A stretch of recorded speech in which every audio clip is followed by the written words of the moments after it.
incompetence is not sufficient grounds for dismissal.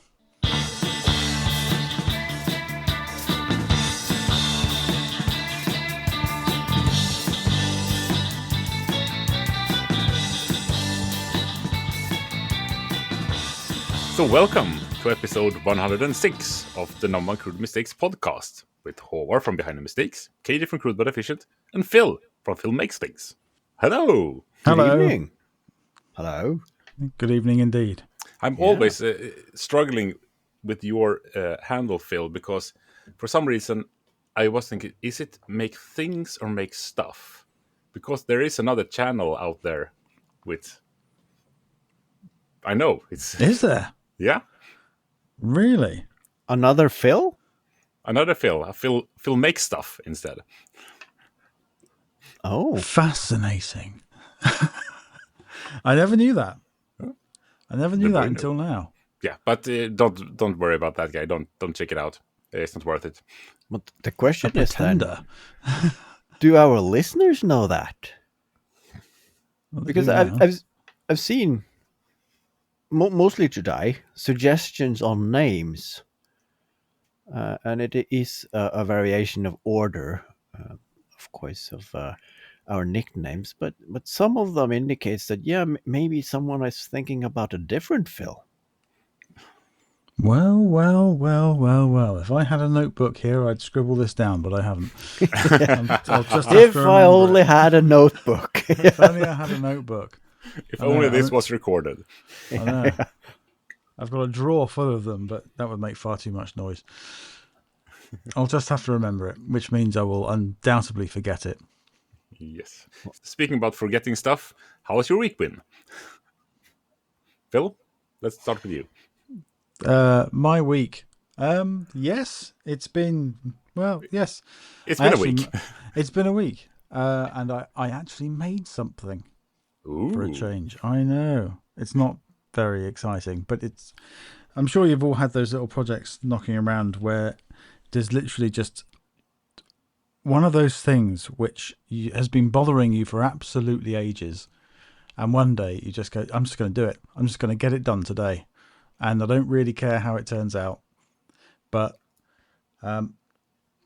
next to me here in the office, there is a big cage. It's an old basketball cage, which I turned into a sort of filing cabinet, shelf unit, containment object. And because it's a cage, it's full of holes, which is great for hanging stuff on. Oh, yeah. So, I've got tin cans hanging on it for holding pens, and I've got rulers hanging on it. And I used to hang my work bag just on like an S-biner, clip it on, which was always a complete faff because you need two hands to take it on and off. So I just want to make a hook. So I make a wooden hook, 2 bits of ply, a flat bit of ply with a bit of ply sticking out of it, and bolt it onto the cage. And it's not pretty, but it works. And I'm immensely pleased with it because I've been hanging things off that S-biner for years. And so I made that, and I made one for the inside of the cage to hang the tripod on as well, so the tripod's not propped up in the corner of a room, always falling over. Nice. Really quite boring, very practical, not pretty. I got stuck on that very metaphorical pencil of which you're drawing an image, because you said a basketball basket. I was envisioning the hoop, and then no, your subsequent description there, like, that doesn't make sense at all. But it's is it those square baskets that you have in old gymnasiums, like where they have all the balls in? Yes. Yeah. So now say I'm you've got a on lot page. of balls, you could put it in one of these. My mental image got stuck on the face. I have a cage. Okay. Yes, I have a cage I wonder in what the he keeps back in it. Balls. No, none of that. No, it's where I keep books, documents, folders, all my camera gear, negative folders full of decades worth of negatives, just all neatly tucked away. Oh, nice. Some people have bookcases for these sort of things, but those But you people have are cages boring. instead. I have a cage. Yeah. So was this making inspiration in any way connected with you being the host of a maker podcast and feeling the need to have to say that you made something in the last week? You've seen right through it. It's in no way are we afflicted of this. Absolutely not related whatsoever.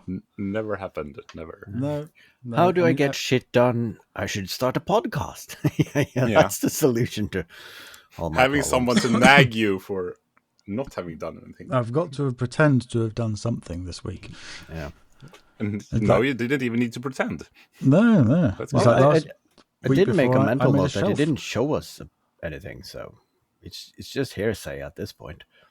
It's on my Instagram. Yeah, I think I've seen some kind of pictures of it. So either you're a good storyteller and good with AI, or you actually did it. No, I actually did it. Yeah. I think that's easier actually. If you're gonna go to that, because you try and put that prompt into an AI, I'm sure you'll get all kinds of interesting things. Maybe that'll be an interesting experiment later on. Actually, try and recreate that with AI. Yeah, that's interesting. I never registered an account because I'm allergic to that. Also paying money for stuff, so I only tried the free versions out there, and I've come to the conclusion that it will take me less time to make an image in Photoshop the old way than to get a prompt to give me what I envision. So I'm not sure if that's a state of the union on AI or if it's more a statement of my mind. I'm not sure. Let's not go there, but we should count in your skill in drawing if that's what you're going for. But yeah, I mean, I read a study. I read an article about a study from MIT showing that only 5% of companies' AI efforts led to something meaningful, and I thought that was hilarious. I thought that was a lot. Yeah, that as well. But considering how many all plugging, yeah, we got AI for this, AI for that. But yeah, do you really have any meaningful use for it? But I'm all for AI because I've realized that since I don't bother with it, it's now even easier to stand out because everybody is creating these dribble summaries from meetings and whatnot, and it's obvious that none of the people have written any of that because they are not that in sync or that good at writing. So the few of us who actually produce our own material now stands out. If that's a good thing or a bad thing, that's up to someone else to decide, but at least I stand out. At least you're human. Yeah. Yeah, we had that not so long ago when we had someone interviewing for a job at our place, and their CV and personal statement was positively glowing. On paper, this person's amazing. Look at all the stuff they've done and how they speak about themselves, and wow, if we're going to get this person, we're going to be lucky if we get this person, And then the person that turns up was like, this is not the same person. It's like having your mother writing your resume, isn't it? Exactly what I thought. Yeah. Yes. He's very, very good. It's like, wow, this person sounds so upbeat and exciting and engaged and energized, and the person who is presented to us in front of us here today is none of those things. Yeah. Oh well, you'll find out eventually. Yeah. We didn't hire them. Yeah. So anything else to report? It doesn't have to be maker related. No, not from this end. How about Okay, one no is sufficient, but yeah. well, I was just trying to think, is there anything else of interest? Nah. Not today. Not this week. I'll I try try and be not. more interesting next week. I try not to go there thinking of anything of interest because then I'm gonna come up short. But I've been making as well, and I've had the same. Well, I'm assuming I had the same experience that you had. That you're dreading something for much longer than it actually takes to do it. So yesterday I sat down and spent 10 minutes designing a bracket and pressed print, and then of course the 3D printer spent 3 hours making stuff while I was procrastinating and doing anything else. But it felt good. I felt like I was making because I've told the machine to do something, and now I could harvest the results of that. So on that You're, upbeat note, I went online and bought an accordion, as one do. To celebrate your triumph with the machines. Exactly. I am the master of the machines. I must buy an accordion immediately. Makes perfect sense. So you're planning to be a new Weirda Yankovic, or? Oh, I wish I had that set of skills, but no. I think everyone wishes you had that set of Yeah. skills. No, I've made 2 bellows for the Hell Quarter, half-assed at best.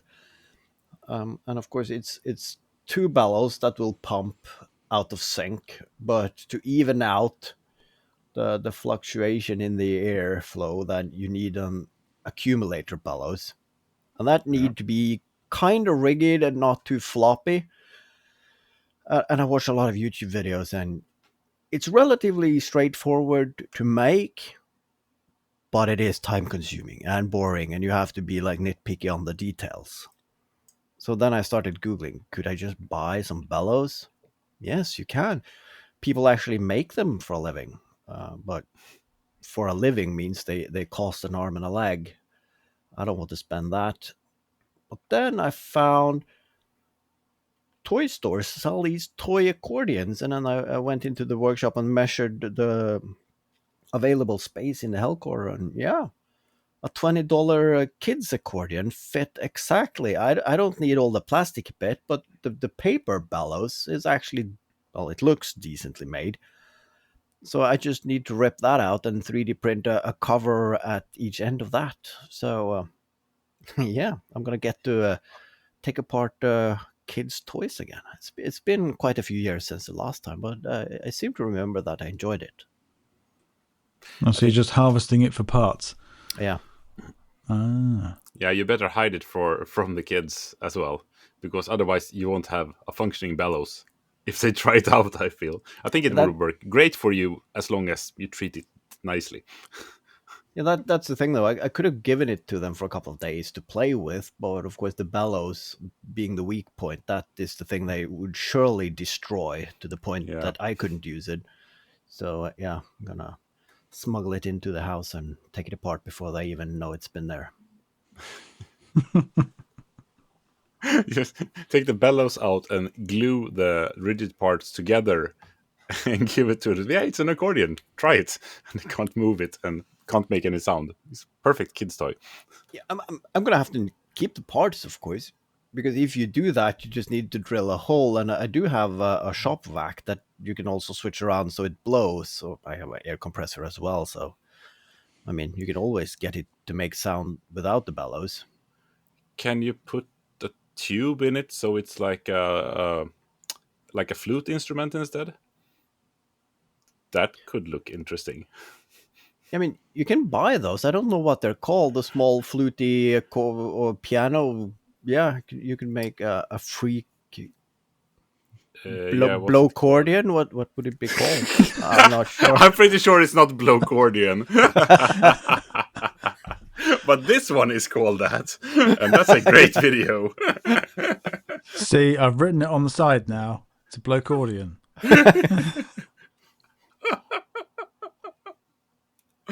Oh, this is the kind of brainstorming that I come here for. Can you imagine the racket that would make? I think I can, but I'm very glad that it's not in my house.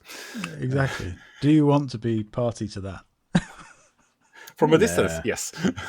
Okay. We are coming close to a jolly season, and I'm racking up Christmas ideas. So yeah, yeah. But I'm Merry guessing Christmas, that kids. Here's window some has stuff I glued passed. together from stuff you attached a bit of hose pipe to it. Oh, wonderful. No, you can't have Transformers or whatever the kids are into these days.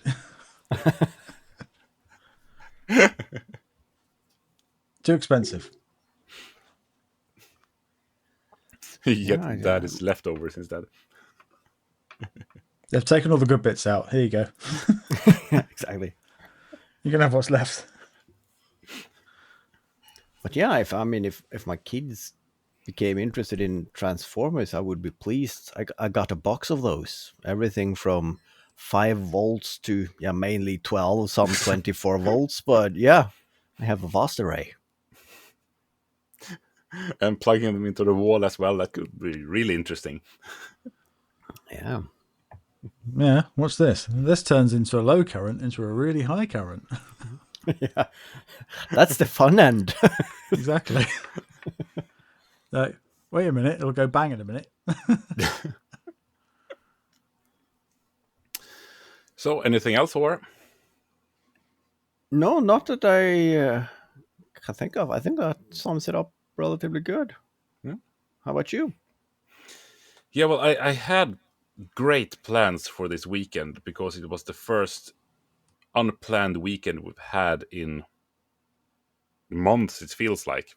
I think it's probably more than a month. 2 days completely without anything planned, and on Thursday morning, I threw my back out.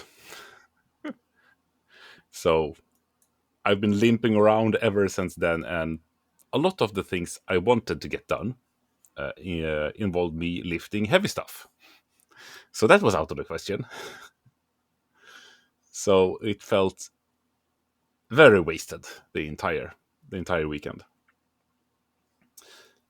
And how did I throw my back out, you ask? Well, I did a really, really strenuous thing of brushing my teeth and spitting out the toothpaste. Yeah, because you've spent the entire summer lifting stones, if I remember correctly, and then you're Yeah. finishing up that streak by brushing your teeth until you're laying on the floor. That's And it felt like, I mean, the last week I haven't been that physical, and it felt like this was a revenge for my body. You're supposed to move. Now you've not been moving. Now I'm going to kill you. Yeah, see, you hadn't warmed up properly, had you? You No. just went in cold. You just went straight in with brushing your teeth. You didn't do any star jumps. Didn't run around the block first. Yeah, where are your stretches, man? Amateur. Yeah. didn't PE class teach you anything? No. I'm going to do some star jumps when I can jump again. I promise. Yeah, but I mean, in a good effect of this was that I got a lot of shit done at table height. So I cleaned off all the surfaces in my workshop and that sort of thing, just putting stuff where they're supposed to go. I'll put this here while it waits instead of walking 5 meters and putting it where it's supposed to go. So actually, as long as nothing ended up on the floor, it went okay to do some cleaning. Because if it did, it's still there. On the Yes, floor. Yeah. yes. Now yesterday and today, I've been able to pick stuff up from the floor pretty okay, as long as it's not too much and too heavy. But yeah. Yeah. But I also finished editing the pergola video. Ooh. But I felt I needed a voiceover for it. So I thought, we talked about this last time, I think, that doing a voiceover, just sitting down with a microphone and talking. That's at least what it sounded on Phil. So I thought, hey, I'll try that. And it came out rubbish. It was so bad. So now I've been sitting down writing a script instead. And that's, I should know better. I shouldn't do voiceovers because it takes too much time and it's I mean, the more I look at the text, the more boring I feel. I think I would struggle with that, writing a script after the video is filmed and edited. Yes, That that's is it's bad. Never do that. no, I won't. Learn from my mistakes, kids. Exactly. I don't know. Whenever I write a script for a voiceover, it's sort of like when I sit and type it and sort of like speak it in my head, it sounds perfectly normal. But when you actually go to say it out loud, it's sort of like no one speaks like this. Do you mean that you get a bit of a different dialect, perhaps, and some it's not a acting different in there? dialect, but I don't know. But it's just when you actually sort of try and read what you've written off the page, you go to this is absolute nonsense, and there's far too many words in here that need to be here. So you end up just rambling off script, so to speak, and that generally ends up in the video. Yeah, well, you're better at it than I am. Sometimes it might be a language thing, but sometimes when I write a script, it looks perfectly fine on paper and it sounds great inside my head, but I can't for the love of me actually speak it, because some of the things I write to myself are proper tongue twisters. So at some point I have to find something else, because I'm never going to get this. And also in my mind, I take all the artistic stops and whatnot in the text, but once I press record, I'm done in half the time. So like, there's a lot of dead space here I need to fill. So yeah, that's rough as well. I was thinking about this the other day, and you two are absolutely perfect people to ask this, because obviously English isn't your native language. That's correct. So, but you're both very good at speaking it, better than some people I know. But tell me, when you're speaking in English, are you thinking in English, or are you translating? I'm thinking in English. Otherwise, I trip over my words even more. Oh dear. yeah, and same. But the worst thing is that sometimes I don't switch back to Norwegian for quite some time after. So of course we are now sitting here speaking English, and I'm thinking in English, and then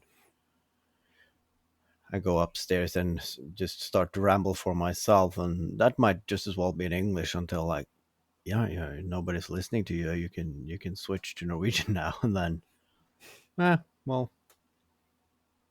But it is fun though, because there are some words and sentences that makes not only perfect sense but better sense in English, and of course vice versa. So, and that the fun part of that is, of course, also my wife is quadruple-lingual, a lot more than me. So we can speak in Norwegian until we get to a part where, this thing I want to describe is better described in English. Then we can just switch to that for half a sentence and then go back to Norwegian again. I see. Well, thank you very much. I mean, that sounds a bit like my oldest son, because he has spent far too much time on YouTube, but he's learned a lot, very much English. That was not the correct way to say it, but you know what I mean. So now he speaks more or less 50-50. So he switches back and forward from Swedish to English while he's talking. Even does so in school.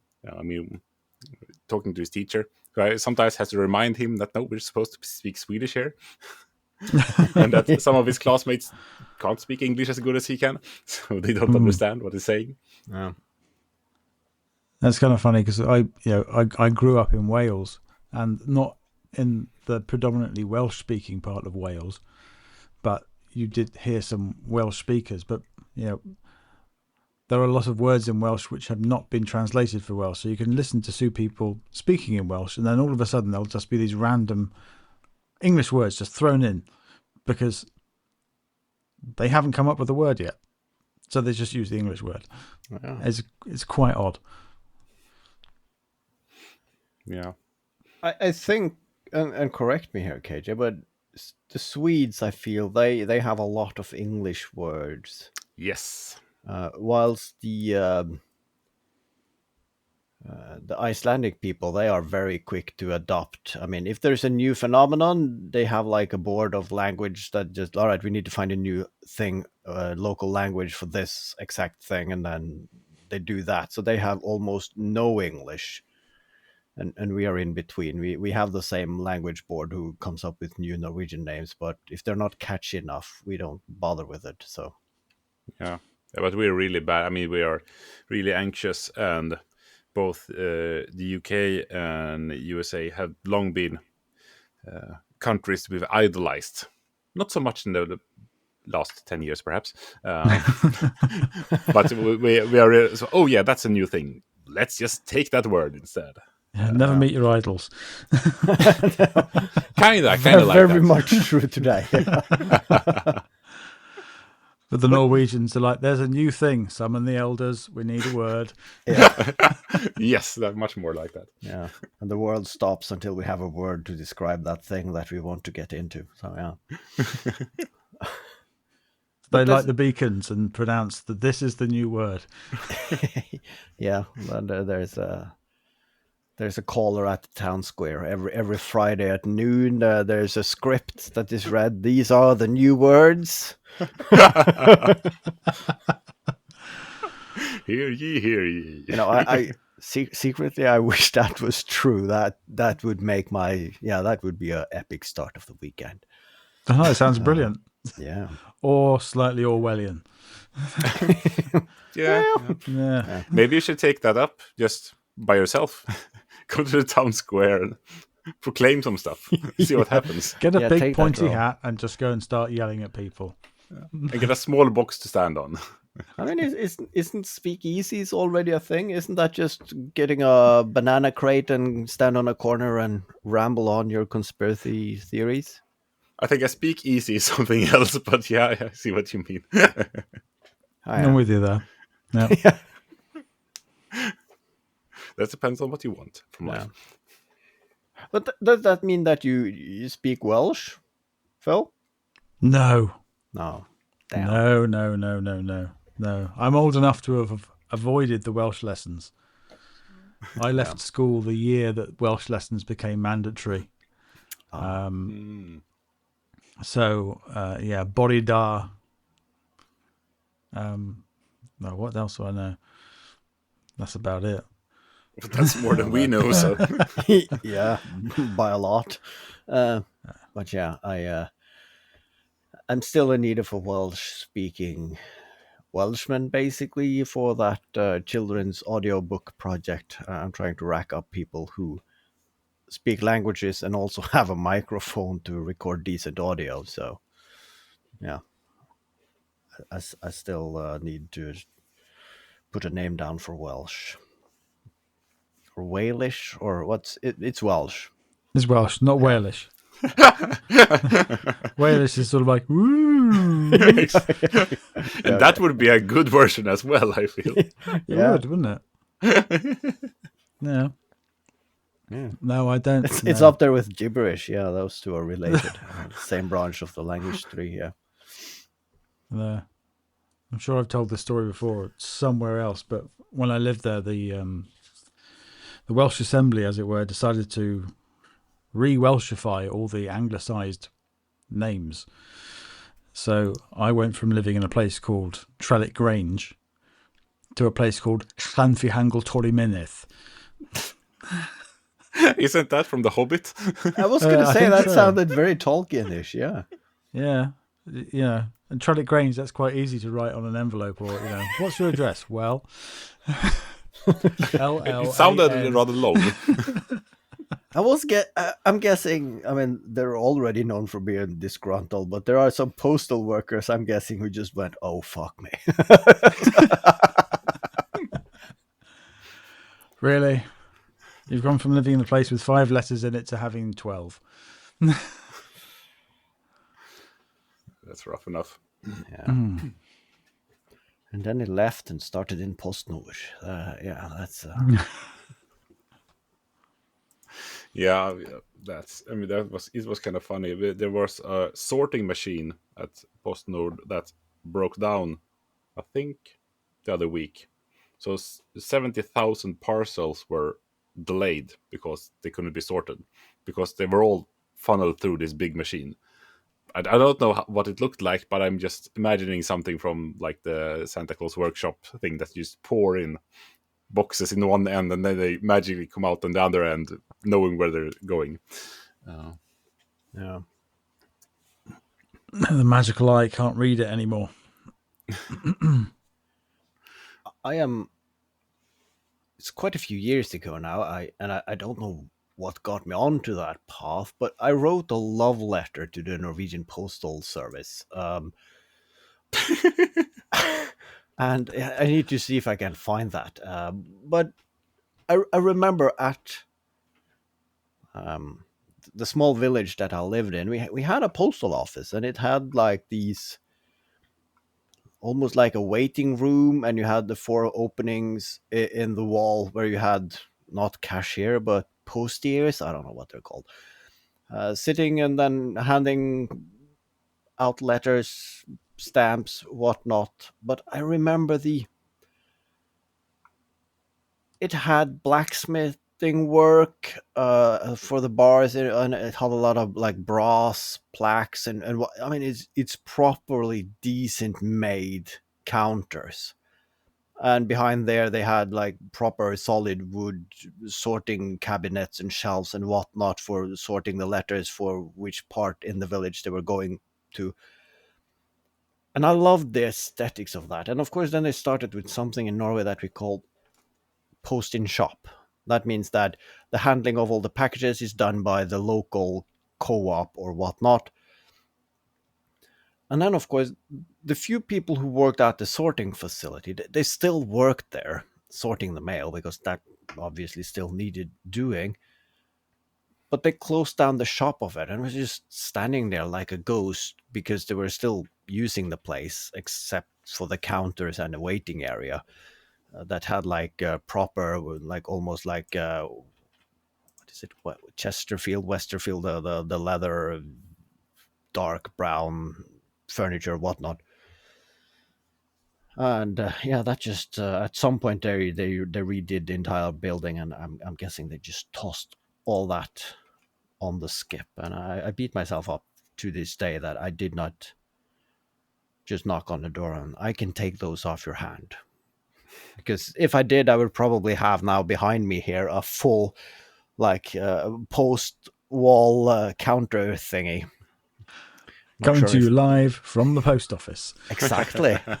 And then I'm not sure my wife would appreciate that as much as me, but I mean, you take some, you lose some, I guess, or give some, take It's some. me or the post office. Come on. I mean, the old post offices did look really nice, but I mean, I think we're all old enough to remember how it was using them, because Yeah, at least they in were Sweden it open. was bad. Yeah, they were open from 10 o'clock until 11, and then it was a 2 hour lunch, and then they were open again for half an hour before they closed in good time before everybody else finished work. So you could never get there to do anything Yeah, except on Saturdays for the 2 hours they had open there. And then all everyone was 4,000, there. yeah, everyone was there. It was queuing down like a rock concert for blocks. But I mean, it was a social gathering. So yeah, I mean, Yeah. You often hear of, small businesses lamenting the fact that nobody comes in and uses them. Oh, you just go to the supermarket. And it's sort of like, yeah, because you open at 9 o'clock and you close at 5.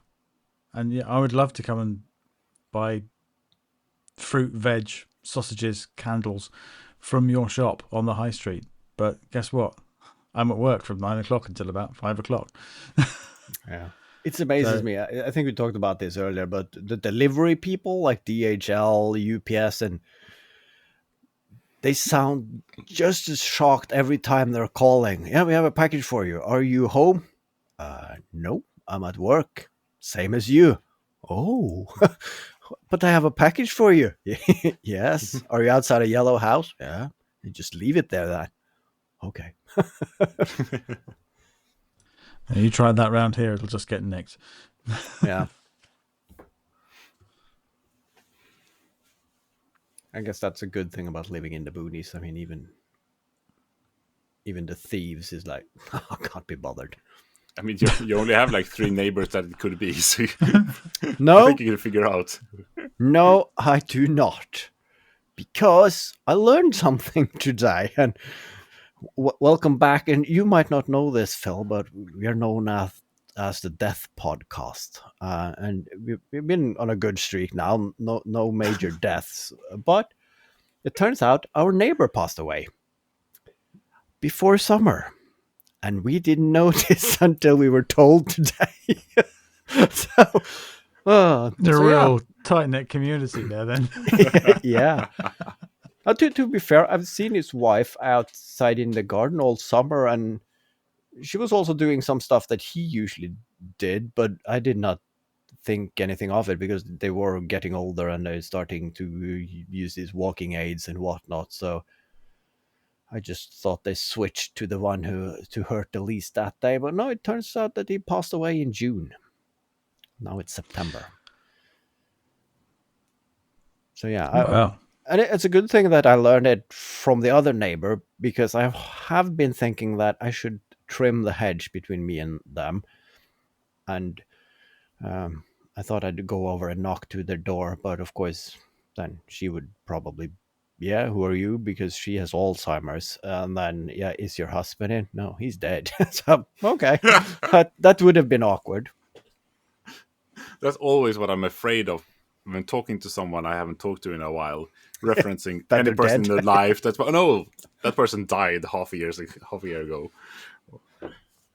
Yeah, I sent a Christmas card to a relative. You know, you have relatives who you never see. I don't know, but I do.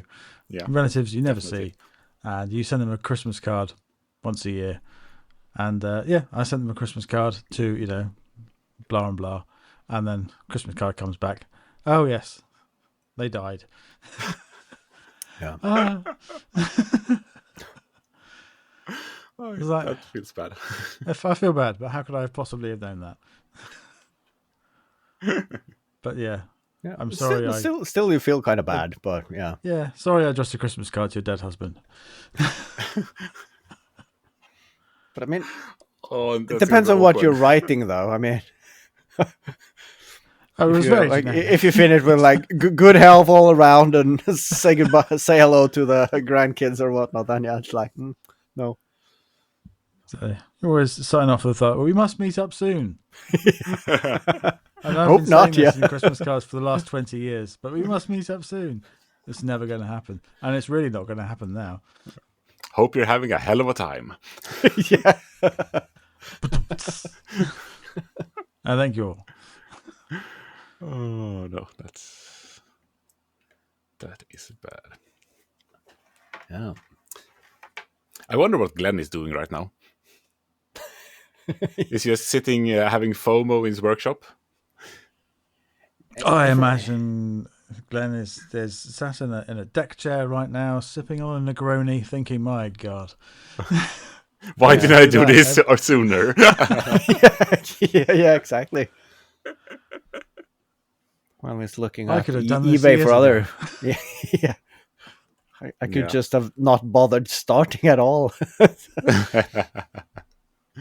I Or mean, maybe he's in his workshop finishing the strumstick. Could be. Doubt the it. mythical strumstick. But No one's I ever must seen it. I must say I know that some fishing gear is expensive, but not to that degree that it can get you a lathe, a planer, and a respiratory system. I got the fishing tackle stuffed away somewhere. That should probably bring me a decent hand planer or whatnot. I mean, if that's the rate they're going for. Yeah, I would never have bought fishing gear for that price. Maybe this fishing gear also includes a boat. We don't know, do we? Yeah. Well, then it starts to make sense. I've owned boats before. That's a money pit. I thought boats only cost you money, no, they didn't make you money. Yeah. But I have some sad news when it comes to tools. Actually, I think I won't get a drum sander. I've Why is been that? yeah Oh, bum bum no. bum. Yeah, I got some pictures, and it was the plus version, so it was twice the size of what I have envisioned, and what I have envisioned was also basically a bit too large for my workshop. And then I had to have a stern talk with myself. How often are you going to use this? I'm probably going to use it to sand the planks I'm going to use to make a stand for it so I can find somewhere to put it. And that will probably be the extent of the use that I can envision for the next couple of years. So I said maybe it should go to someone else that will actually use it. And that's sad for it's a good deal on a decent piece of kit, but It was very grown up of you. I was going to say that. Am I an adult now? Is this how it feels? This is the start of a slippery slope. Sad. Yeah. Yeah. Melancholy, sad, everything hurts, but that pain sort of moves around, you know. Yeah. One day it's this, tomorrow it's that. Yeah. Never got any money. Sometimes, well, sometimes it is. I mean, you have to look at the bright side, as some famous guy once said. And yeah, I've had some back issues myself, but it moves a bit around. But of course, in that period where you are getting better again, then you go around for a couple of days, and as KJ said, now he's able to pick things up from the floor. And then I found myself, and I'm going to be Queen Elizabeth now for a couple of days, because I got a very nice bow going, or not a bow, when you're just bending your knees to pick something up without the bending your back. So I feel very royal there for a couple of days. Oh, let me just pick that up of you. No worries at all. I got knees. And then, of course, being Just 40 down, plus, pick something up. those knees, they don't like this ordeal. So Sound like maracas. yeah. Yeah. I was saying just before we started about this pain I've got in my shoulder, which started 2 weeks ago. And last weekend, it was feeling a bit better. And then I spent a day in the workshop, and then it started hurting again. Almost as bad. It was like, great, just back to square one now. This is almost as bad as it was when it first happened. Fantastic. Yeah. I went to Rome last year, and I almost got beat up by some local Italians because I bent down and they thought I was breaking spaghetti. But hey, it's just my knees. And then, okay, sorry. They left.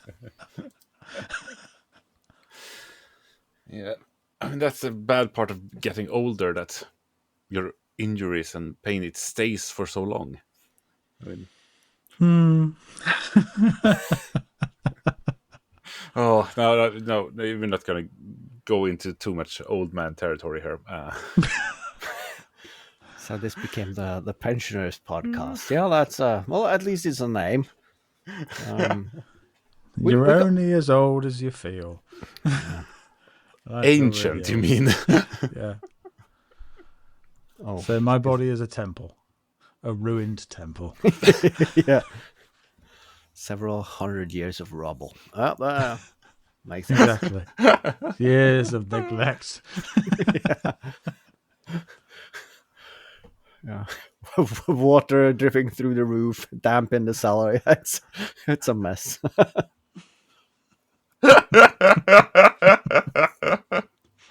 Damp cellar temple. So this episode didn't go where we went or where we thought, but it very much went where we went. Yeah. Yes, it happens sometimes. Was there a plan? The plan is to make a good episode. A plan is something that you have to deviate from. Is a saying at work. That's it. Yeah. But it shouldn't reference it too much to see where you ended up. That's just No. But speaking of names, Have you gotten any further on the name of this podcast thingy? Well, yes and no, and yes again. Someone said that we should arrange the names so that we use the lowest letters of the alphabet in case the algorithms choose A's over Z's, for instance. And then I pitched a name, the awkward aardvark. But that sounded too good, so I googled. That is a thing. It's not a podcast, but it is several other things. So yeah, we might not deviate too much from the recipe. But yeah, there has been some crude fills and crude mistaken things. Fill up on crude mistakes. I think I saw there a suggestion.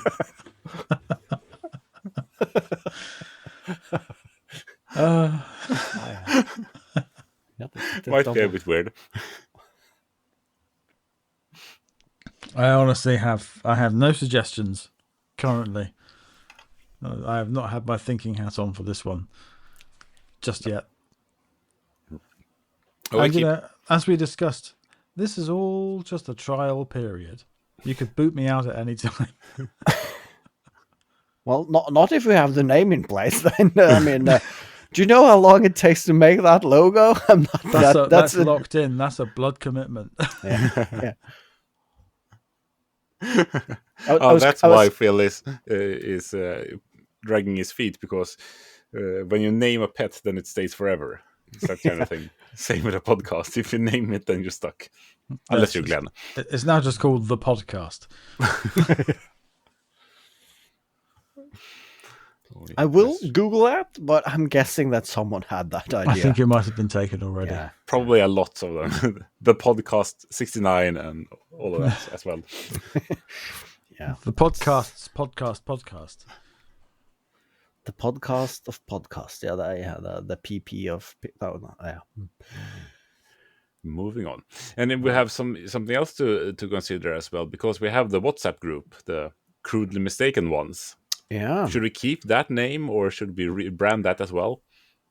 It seems like a hassle to rebrand that as well, I feel. Yeah, no, sorry, Glenn, but the ones in Crudely Mistaken Ones, I never referenced that to No.1. I just... the ones in us, the Crudely Mistaken Ones, the group of people. So, yeah. I'm voting for not rebranding that. But yeah, we should, now that the cat is out of the bag, so to say, then, yeah, we can welcome Phil into that group as well. Yeah, I'm doing that as we speak. So, how exciting! And then the question is, should we? Glenn has been booted by the administrator. But then if we invite him back again just for the gag of it, he won't like, oh, fuck it, then I'm not going to add. So yeah, we can't do that. Oh, KJ added PJ. Yeah, that's welcome. Welcome to the group. So now everyone listening knows exactly when in time we were at this part of the recording, if anyone cares about that. Yeah. Wow, that's like the Matrix. People a metaphysical timestamp in time and space. Yeah, wow. They're gonna be good. They're gonna be going wild. Well, you don't want this group to get wild. No, very much. You have to keep them at bay. So yeah, sometimes they go on. I wouldn't call it a rant, but they go on something, and then you're in for the ride. So yeah, and you get different kind of things. I mean, now lately, Kev has been complaining about his work situation, and Arne has been on a very terrifying hike, I would say. I mean, I get vertigo just looking at those pictures. So, yeah, that's not for me. But if any other listener who isn't in the WhatsApp group wants to join, just ask any of us, and we'll add you. Yeah, no big deal. You can check out anytime you like, but you can never leave. The Hotel California podcast. Probably already taken as well. Yes, I mean, most likely, yeah, yeah. No. You know, if we had like a 2-second more of a break after you said that quote, that would be the brilliant end of this main episode. Yeah. Can't we all just pretend that it ended at that point? Yeah. Yeah. Let's all just pretend that it ended there. And then we go on with our lives. No. Yeah. Or you Okay. could just cut it.